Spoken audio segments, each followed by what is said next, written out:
나의 소망이 저에게서 나는 도다. 오직 주만이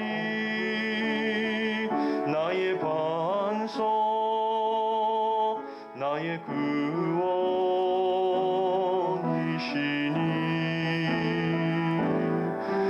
오직 주만이 나의 산성,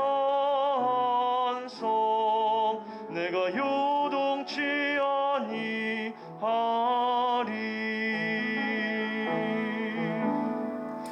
나의 영혼이 간절히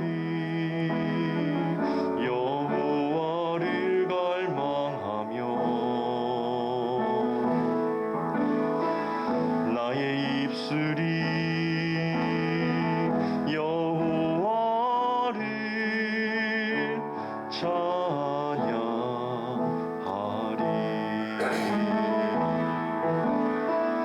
나의 영혼이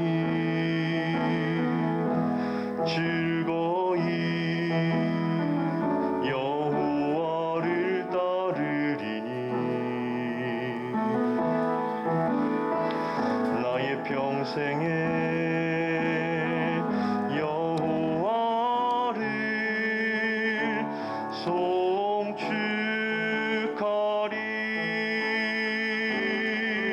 오직 주만이 나의 반석,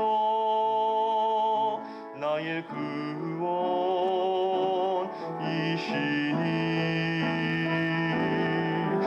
오직 주만이 나의 산성, 내가 요동치 아니하리.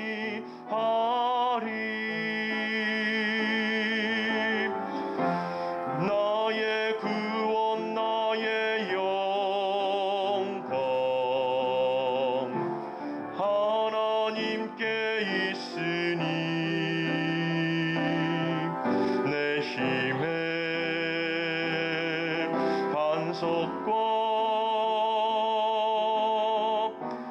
피난처 되시네.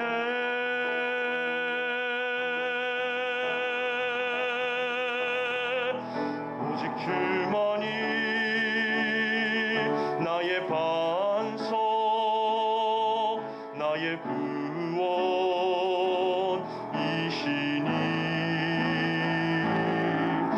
오직 주만이 나의 산성, 내가 요동치 아니하리. 내가 요동치 아니하리. 내가 요동치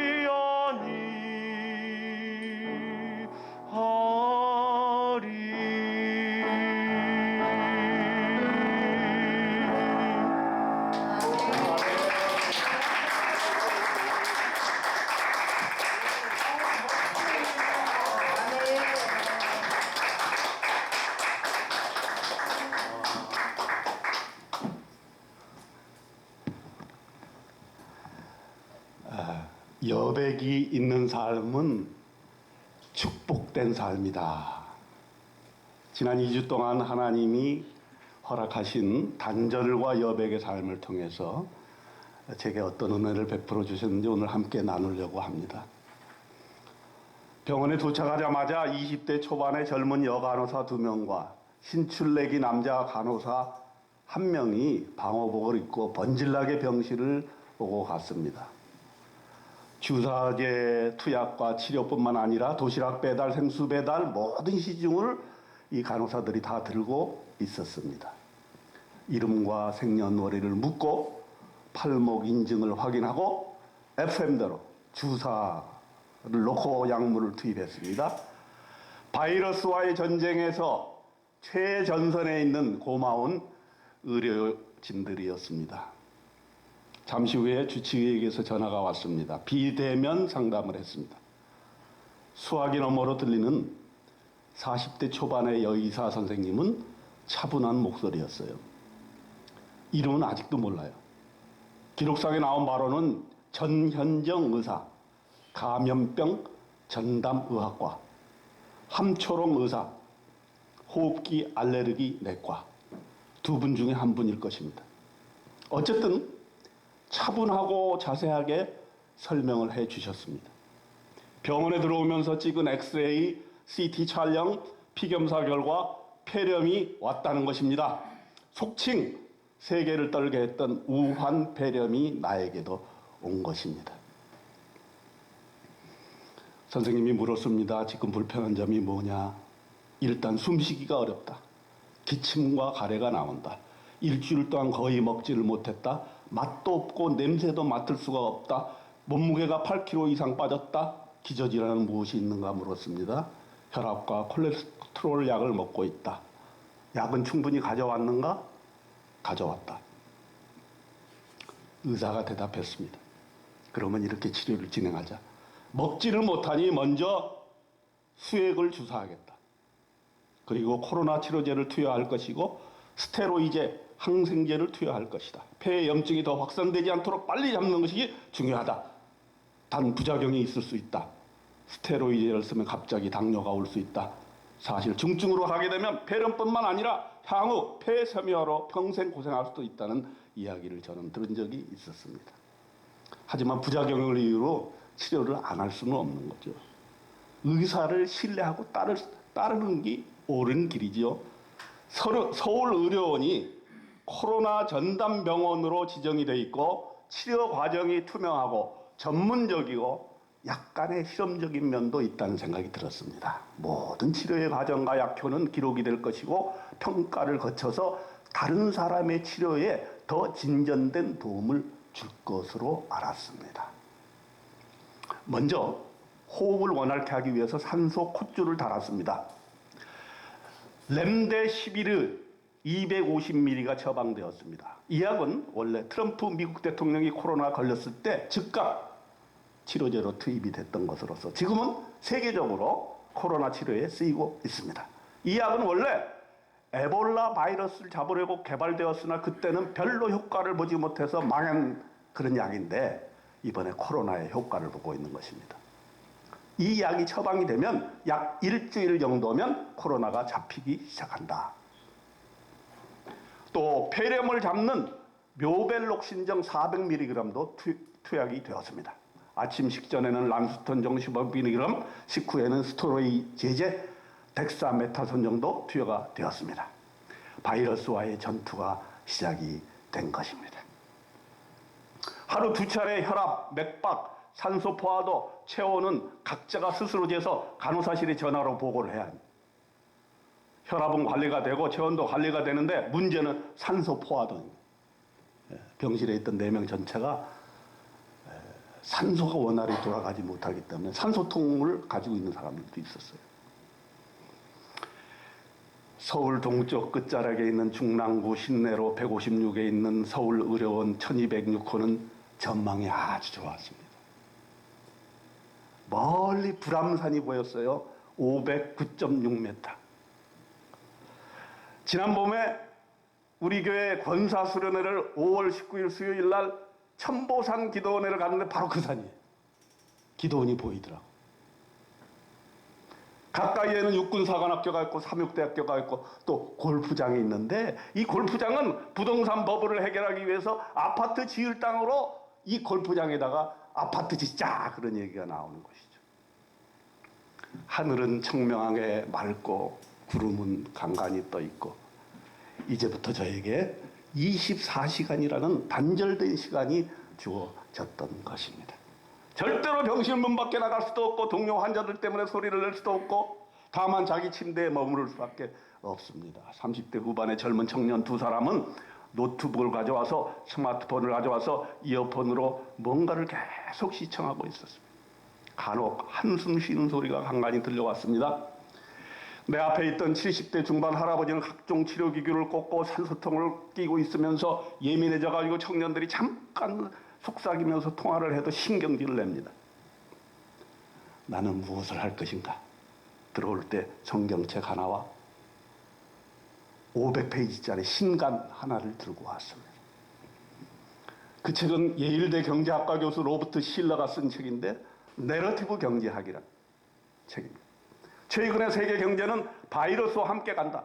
그런데 경제학적으로 가기보다는 내러티브, 즉 코로나 이야기가 세계 경제에 심대한 영향을 미치고 있다는 것입니다. 최근에 SNS, 가짜뉴스, 경제에 문외한 일반인들의 친구끼리의 대화가 경제에 급속한 파급 효과를 낸다는 것이 이 실러의 주장인 것입니다. 세계 경제에 대한 코로나적인 특별한 분석이었습니다. 순식간에 다 읽어버렸어요. 또 뭘 할 것인가? 할 일이 없잖아요. 성경 읽습니다. 그리고 기도했습니다. 24시간을 누워있으니 밤에도 잠들기가 쉽지 않습니다. 저는 원래 평상시에도 새벽 2시면 일어난다 그랬죠. 우리 한부모님들이 저한테 지어준 별명 중에 스님 같은 목사님. 요거 제가 좋아하거든요. 좋아요. 저는요, 목사 중에 불교 신자 제일 좋아하는 목사일 것 같아요. 우리 한부모 회원 중에 불교 신자들 내가 너무 좋아합니다.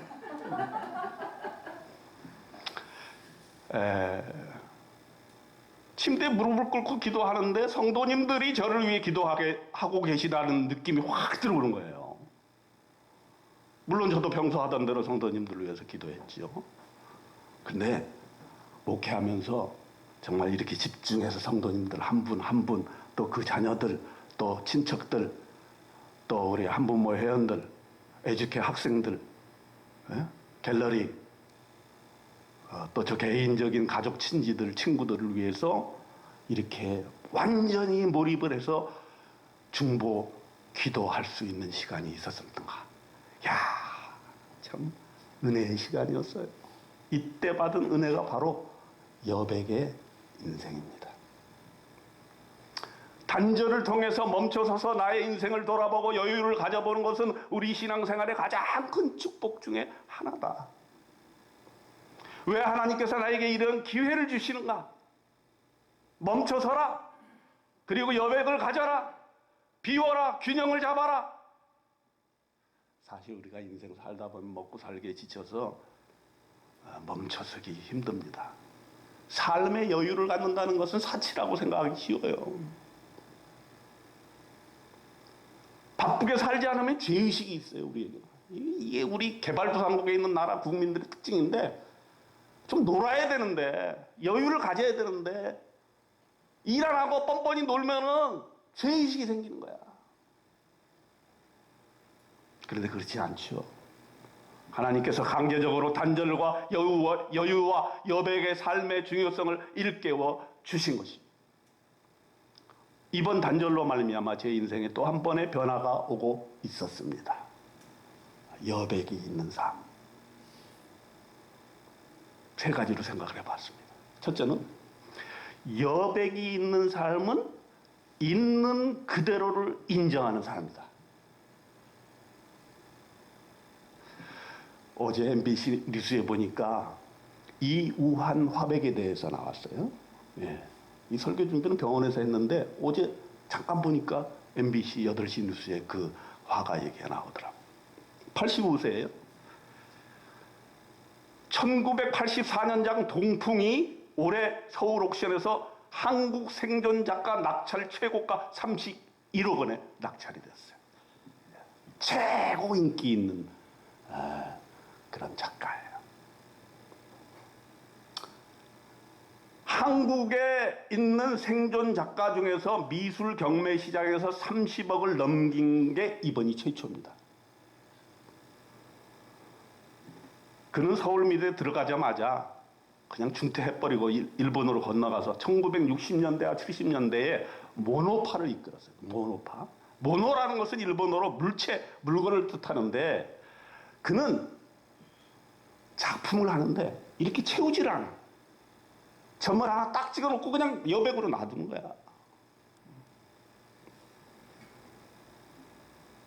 그것이 시작이라는 거예요. 그래서 그는 점선 여백의 예술로 자신의 작품 세계를 세계적으로 인정받았습니다. 그는 이렇게 말합니다.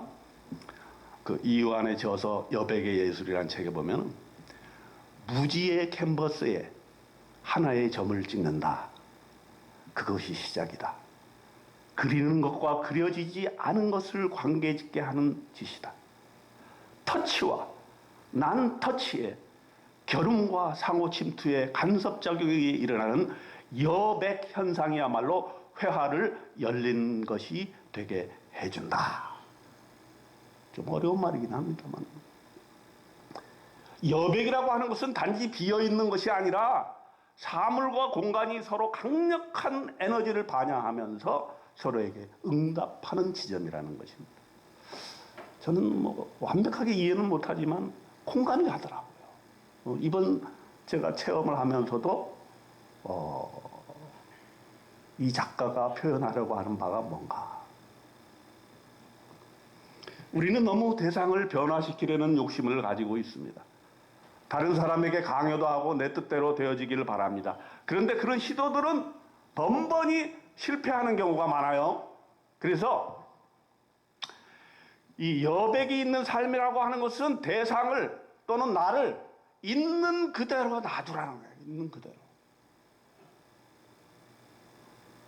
있는 그대로 인정해야 된다는 겁니다. 내 생각대로 끌고 가려고 하지 말라. 그리고 여백을 두라는 거예요. 사실 하나님도 우리를 있는 그대로 사랑하시는 거거든요. 이 사람이 작품을 놓을 때 돌 하나를 그냥 있는 그대로 갖다 놓는 거예요. 왜? 이게를 변화를 주면 그거는 작가가 자기적으로 만드는 거다. 있는 그대로 놔둔다. 우리 사람도 나도 있는 그대로 하나님 앞에 선다. 내가 변하면 얼마나 대단하게 변할 것이며, 내가 잘하면 얼마나 대단하게 잘할 것이냐. 하나님이 나를 창조해 주신 그 원래의 모습을 그대로 놓고 인정하고 받아들이고 감사하는 것이 바로 여백이 있는 삶이 아니겠느냐. 대인관계에 있어서 다른 사람을 조작하려고 하고 다른 사람이 내 뜻대로 되게 하려고 만들고 또 이렇게 살아라 저렇게 살아라 얘기하기보다는 그 사람이 그렇구나. 그 사람이 그런 인생의 경험을 했구나. 인정해주고 존중해주고 있는 그대로 사랑해준다면 우리의 삶이 더 풍요로워질 수 있지 않겠느냐 하는 것이 첫 번째 생각이었고, 두 번째 생각은 여백이 있는 삶이라고 하는 것은 삶의 균형을 가져온다. 우리는 인생을 가만히 살펴보면 사실은 바쁘고 공격적이고 뭔가 끊임없이 경쟁하도록 만드는 건데 사실은 이게 오늘날 사회의 큰 문제점 중에 하나입니다. 우리는 어린아이들도 경쟁에 막 몰아치지 않습니까? 그러니까 인간성이 피폐해지는 거죠. 내가 저놈을 물리치지 않으면 내가 존립할 수 없으니까. 근데 어떻게 인생이란 그렇습니까? 같이 살아야지.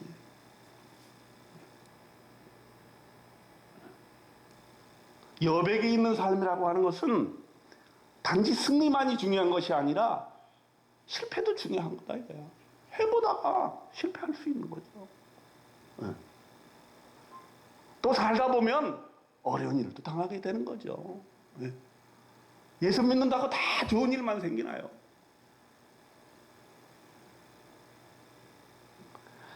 여백이 있는 삶은 멈춰설 줄 알고 나아갈 때와 물러설 때를 알게 해준다는 거예요.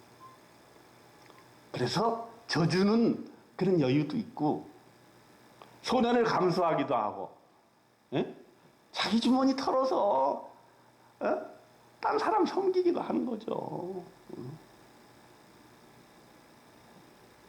신앙적으로 볼 때도 사실은 우리 삶에 여백이 없다면 어떻게 기도 생활을 할 수 있겠어요? 어떻게 말씀을 읽을 수 있겠어요? 어떻게 우리가 예배를 드릴 수 있겠습니까? 세 번째로는 여백이 있는 삶은 타인에게 울림을 준다. 내 삶이 너무 막 여러 가지 생각과 할 일과 이런 것들이 꽉 차 있다면 사실은 그게 무슨 충만한 삶 같지만 그렇지 않을 수 있다는 거죠. 조금 비워둘 필요가 있다. 근데 그 비움의 공간은 타인을 위한 공간이다라는 거예요. 그러니까 내 인생을 살 때 정말 의미로운 인생이란 건 뭐냐? 타인을 위한 인생인데 우리가 추구해야 될 인생인데 그 인생은 뭐냐? 내가 가지고 있는 삶의 영역, 인생의 영역에서 공간을 자꾸 확장시켜줘. 그 빈 공간을 통해서 다른 사람에게 울림을 주는 그런 삶을 살 수 있지 않겠느냐 하는 것입니다. 나의 공간을 내어줄 때 비로소 소통이 시작되는 게 아닐까 하는 것입니다. 우리가 이제 절에 가면 종을 탕 치면은 그 종소리가 쫙 파장이 울려가지 않습니까? 그런 것처럼 내가 내 삶의 종을 탕 칠 때 그 파장이 촥촥촥촥촥촥촥 울려 퍼져서 다른 사람에게 좋은 영향을 미칠 수만 있다면 참 그 멋진 삶일 것 같아요. 그게 그리스도인의 삶이라는 것이 바로 그런 게 아닐까. 그냥 내가 기도해서 나 잘 되고 또 우리 가족 잘 되고 나 건강하고 막 이런 것도 물론 중요하긴 하지만 그 차원에 머무르지를 말고 조금 더 여유 가지고 좀 더 공간을 내어놓고 좀 더 마음의 문을 넓혀서 우리 인생이 다른 사람에게 울림을 주는 그런 인생이 되었으면 좋겠다 하는 것이 오늘 사도 바울의 본문인데, 고린도 교회 성도님들에게 사도 바울이 부탁을 합니다. 너희도 마음을 넓혀라. Open wide your heart also. 플라톤 때되 넓히라. 여백이 있는 삶을 가져라. 마음의 여백을 넓혀라. 하여같이 드넓은 마음을 추구하라. 좁아 터진 너의 마음을 신앙의 힘으로 넓혀보라. 여백이 있는 삶으로 사람들에게 울림을 주는 저와 여러분의 인생이 되시기를 주님의 이름으로 축원드립니다. 아멘. 하나님 아버지, 여백이 있는 삶을 주신 것을 감사합니다. 멈춰서서 삶의 여백을 만들게 도우소서. 사람을 사랑하되 있는 그대로 사랑하게 도와주옵소서. 나아감과 물러섬의 균형을 갖게 하시고 여백이 있는 삶으로 타인에게 울림과 감동을 주는 매력 있는 그리스도인이 되게 하시옵소서. 예수님의 이름으로 기도드립니다. 아멘.